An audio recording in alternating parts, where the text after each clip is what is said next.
Hi, this is Cheryl Gallant, your Conservative Member of Parliament for the electrified riding of Renfrew-Nipissing-Pembroke. Recently, I met with the International Automakers Association.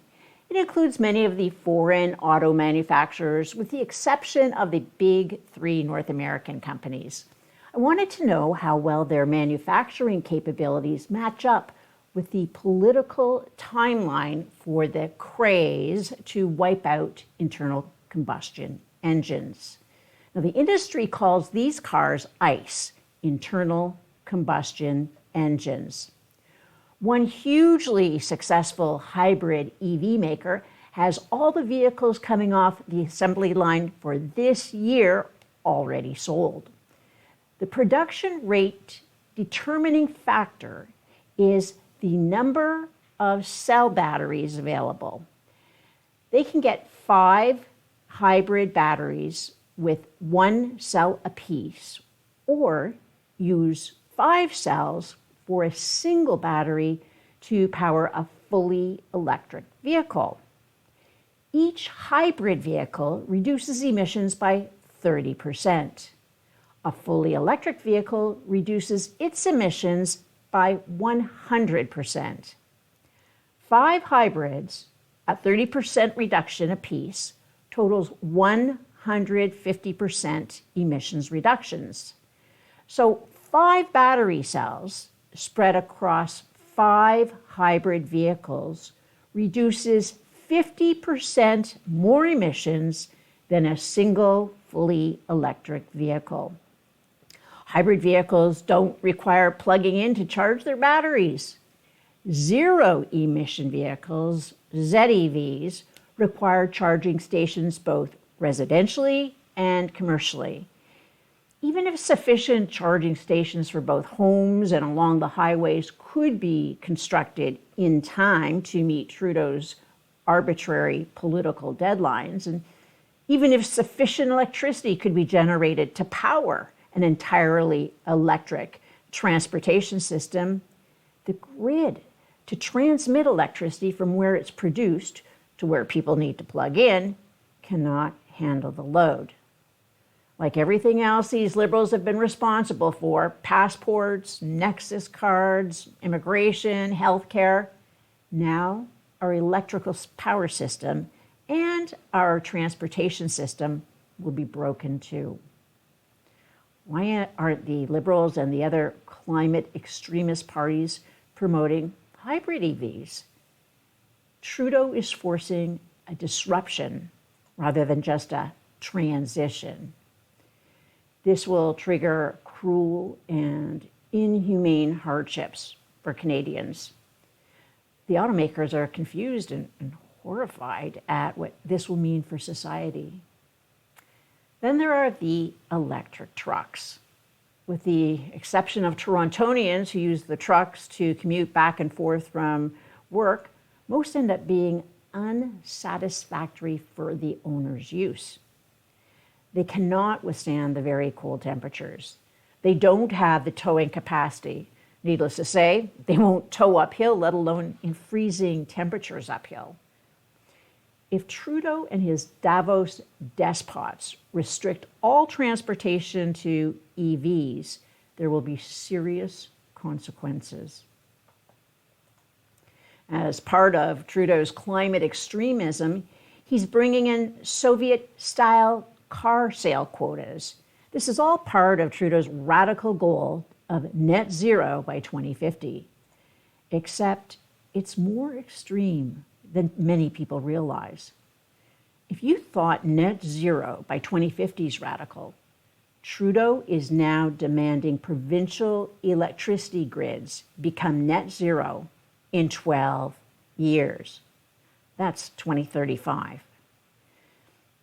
Ever since the Supreme Court ruled climate change is an existential threat to humanity's survival, our Constitution has been rendered meaningless. The court has given Trudeau the power to intrude into any area of provincial responsibility. Jerry Butts and Katie Telford, Trudeau's closest advisors, are responsible for McGuinty government's Green Energy Act. The Green Energy Act was the biggest policy failure in Canadian history. According to the Auditor General, tens of thousands of jobs were destroyed by its high electricity prices. Consumers and taxpayers will be footing the bill for that radical socialist experiment for decades to come. Now, Telford and Trudeau are going to repeat that disaster across the entire country. Only this time, he wants to combine massive green energy subsidies with Soviet-style auto sales quotas. Justin Trudeau's goal is to make life more expensive for Canadians. His latest budget proves it. On Tuesday, the Liberals tabled their reckless budget. Taxes are going up, spending is out of control. The Liberal budget is not actually a budget. It's a work of fiction. For the Liberals, it's a science fiction epic set in a magical future utopia. It's all clean cars powered by clean energy, driven by people who only think clean thoughts. For the rest of us, it's a horror film set in a fantasy land. 1 year ago, the Liberals said we'd have a $30 billion deficit this year. 6 months ago, they said it would be $35 billion. Now it's $40 billion. And this is on top of higher revenues. That means they overtaxed Canadians, then spent every additional dollar. It's a bit like finding a $100 bill in the street. And the first thing Trudeau would do is charge $200 on his credit card, even though he just found $100. Trudeau's out-of-control spending fans inflation. More inflation means higher interest rates, which leads to bigger deficits and more debt and more interest. We're on a downward spiral that can only end in misery and poverty. But it doesn't have to be this way. Conservatives will cut taxes so you can bring home a bigger paycheck. We will cut out-of-control spending and get inflation under control. Lower inflation means you can bring home groceries without breaking the bank. Trudeau's inflation and interest rates are making it impossible for many Canadians to buy a home. Conservatives will get rid of the great gatekeepers and free up land to build more houses. Under Justin Trudeau, Canada is broken. But it doesn't have to be this way.